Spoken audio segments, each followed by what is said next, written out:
मैं चाहूंगा जाना अरुण दीक्षित से। अरुण सर, ये जो कहा सैफरान पूरा का पूरा मंच था, हमें बहुत चीजें दिखाना है, मुझको कई चीजें, मेरे पास कई बयान हैं एसआईआर को लेकर, एक बड़ा प्रदर्शन एसआईआर के साथ और भी है राजस्थान में हुआ है, जो बहुत मेरे पास विजुअल आए, वो जबरदस्त है विजुअल, वो भी दिखाना चाहूंगा दर्शकों को। और वो नीतीश कुमार के बेटे का बयान, जो मोदी जी तो पूरे समय थे, आज भी उनने वो गमछा अपना वो जो है, वो जो होता है उसको फेटा को लहराया, और जो अंदाज होता है मोदी अंदाज, लेकिन कहीं ना कहीं गर्दा जो कह रहे थे, गर्दा उड़ा दिया 200 प्लस करके।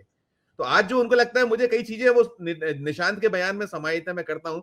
अरुण जी, ये जो सैफरान की बात की, और हमने देखा, देखिए जो मंच होते हैं, होता है वहां मुख्यमंत्री गणाते हैं, लेकिन आज विशेष तौर पर जिस तरीके से हुआ है, आए हैं खासकर जो चंद्रबाबू नायडू, तो ये भी कोई संदेश है कि नीतीश जी आप बहुत मतलब वो ना करिए, सोचिए ना ज्यादा, हम मतलब हमारी पूरी तैयारी है, फर्दर जो है आने वाला वक्त है, बीजेपी का जो मुख्यमंत्री सपना है बिहार में, वो कहीं कुछ बहुत सारे संदेश में क्या क्या है आपके अकॉर्डिंग, अरुण दीक्षित साहब? संजीव जी धन्यवाद। सबसे पहले तो आप ये समझिए कि पूरे चुनाव के दौरान हम सबने जो देखा, चुनाव का प्रचार किसके हाथ में था, एनडीए का हीरो कौन था। नीतीश कुमार जी कहीं नहीं दिख रहे थे उस तरह से, एक्टिविटी भी उनकी ये थी कि वो बीमार हैं। कुल मिला के मोदी, अमित शाह और बीजेपी और उनकी टीम, तो जो चुनाव के दौरान हुआ वही आज हुआ है।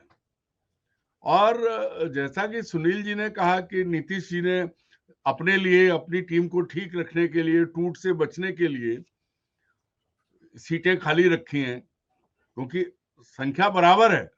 अगर जो प्रावधान है कि 15% बन सकते हैं, तो मोदी की टीम तो 15% से ऊपर निकल गई।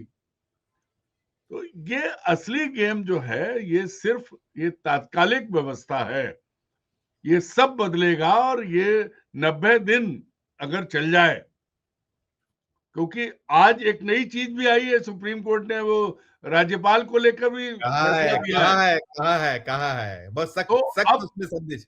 अब आप ये समझ लीजिए कि अब कितने औजार हाथ में आ गए। अध्यक्ष तो बीजेपी लेगी ही लेगी, 14 मंत्रालय उनके पास है, वो कौन से होंगे ये भी देखेंगे हम।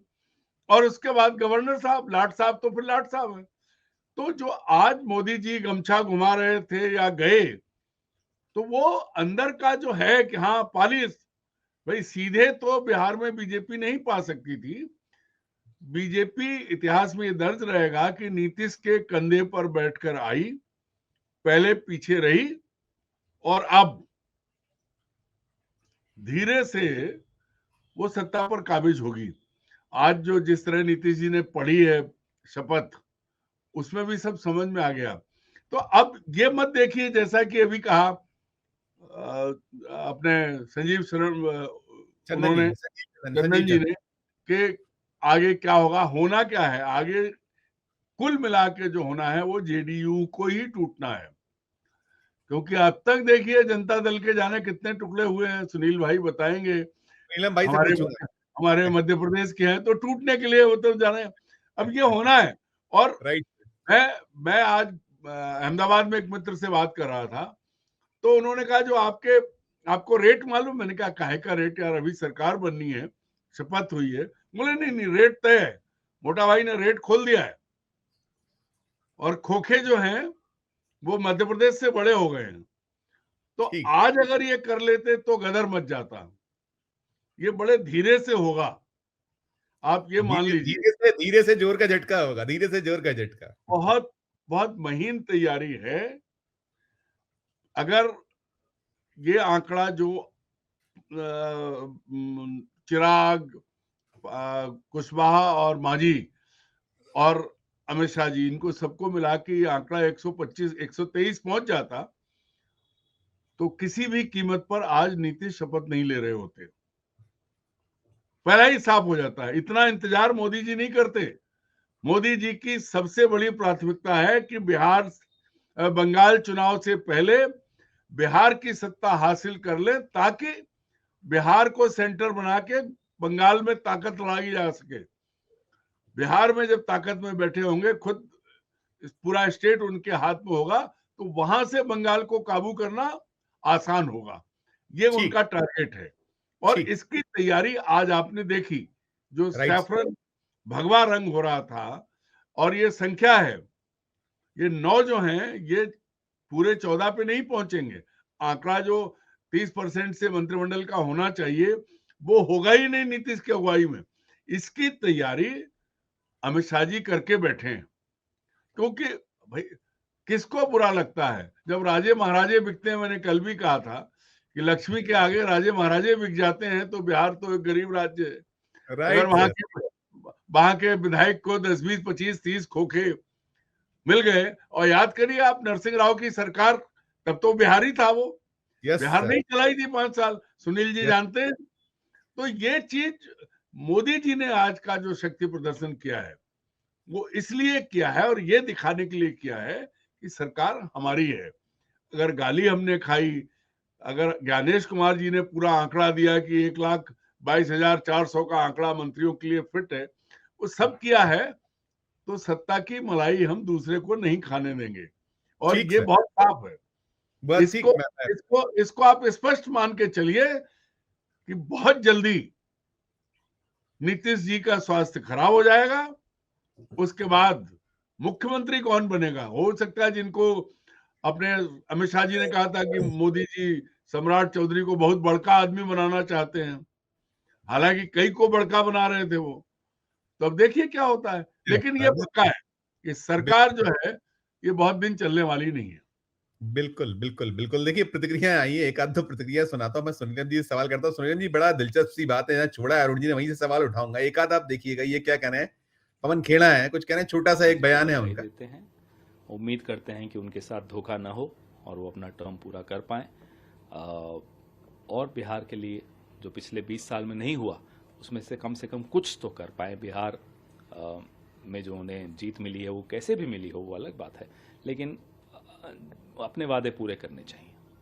आरजेडी की भी सुनिएगा, एक एक है नीतीश बंदी है, वो कुमार बेचारे जी पूरे चुनाव में लगे थे, इतने लाएंगे, आज इतने बनाएंगे। 10वीं बार शपथ ले रहे हैं। हम बधाई देते हैं और शुभकामनाएं देते हैं।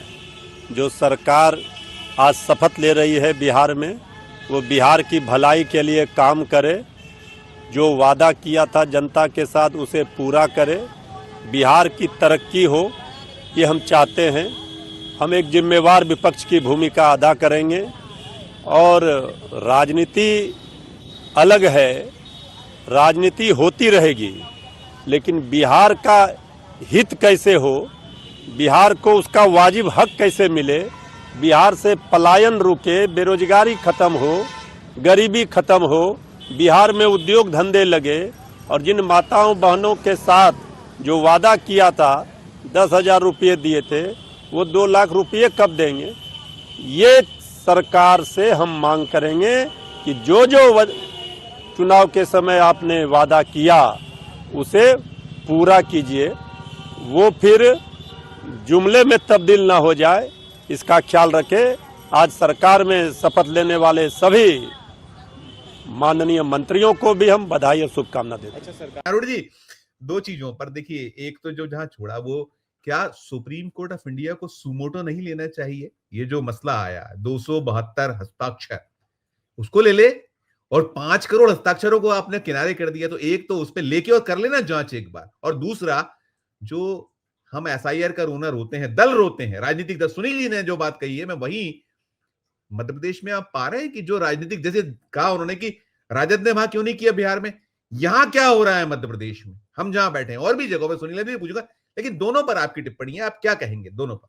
नहीं संजीव जी, सबसे पहले जो आपने सुप्रीम कोर्ट के रोल पर बात की, सवाल तो वह है कि आज सुप्रीम कोर्ट ने जो फैसला दिया है गवर्नर्स के उस पर, तो सुप्रीम कोर्ट है कहां? सुप्रीम कोर्ट किसके साथ है? अगर सुप्रीम कोर्ट भारत के जनमानस के साथ होता तो बिहार में एसआईआर रद्द होता। ढीली रस्सी से सुनवाई करते करते करते करते अभी भी सुनवाई हो रही है, बिहार पे फैसला नहीं है कोई, और 12 राज्यों में और शुरू हो गया एसआईआर। और जिससे भी आप करिए, चंद्रचूड़ जी जो कर गए, गवई जी ने जो गवर्नर के रोल पे किया, आप गवर्नर की पावर्स असीमित है, कुछ भी कर लेंगे वो।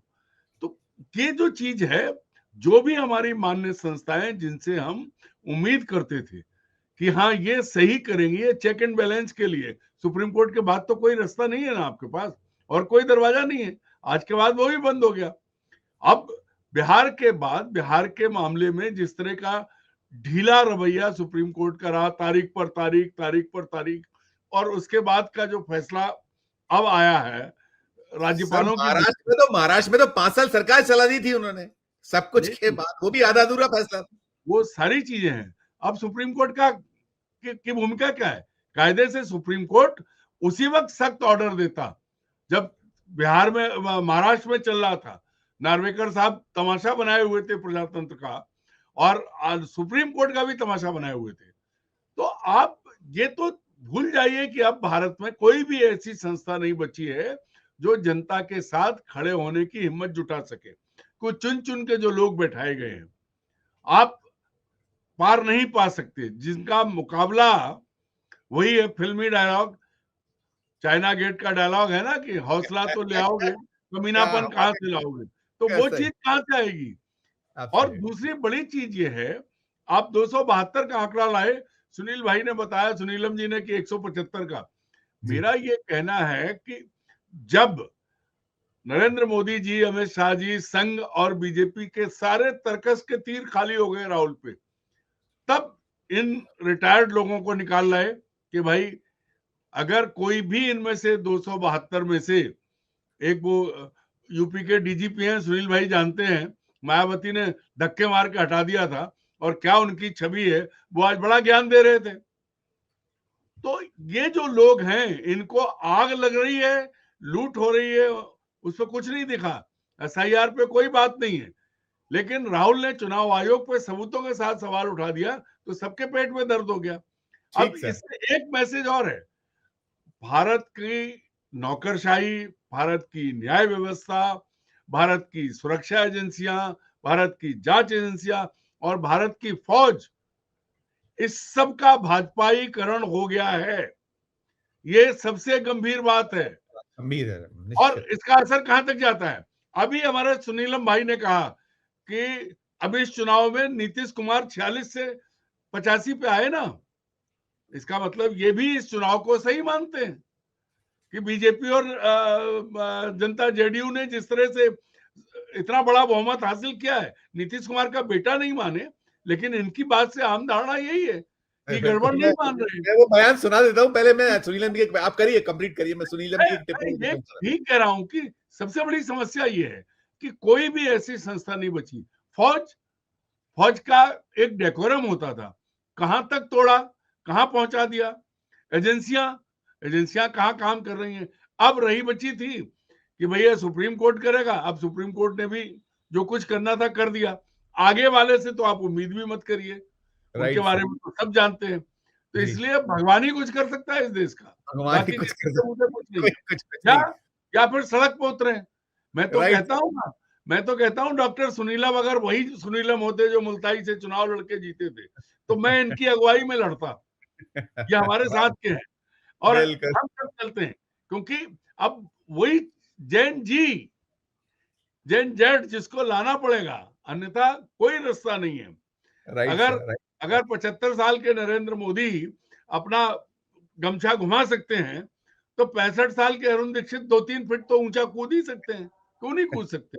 बिल्कुल ये हो सकता है, लेकिन सवाल वही है कि कोई भी सिस्टम को, जो हमारे लोकतंत्र की मान्य परंपराएं थी उनको खत्म कर दिया, संस्थाएं थी उनको खत्म कर दिया, सर्वोच्च न्यायालय की साख पे बट्टा लग गया। आप बताइए बचा क्या है?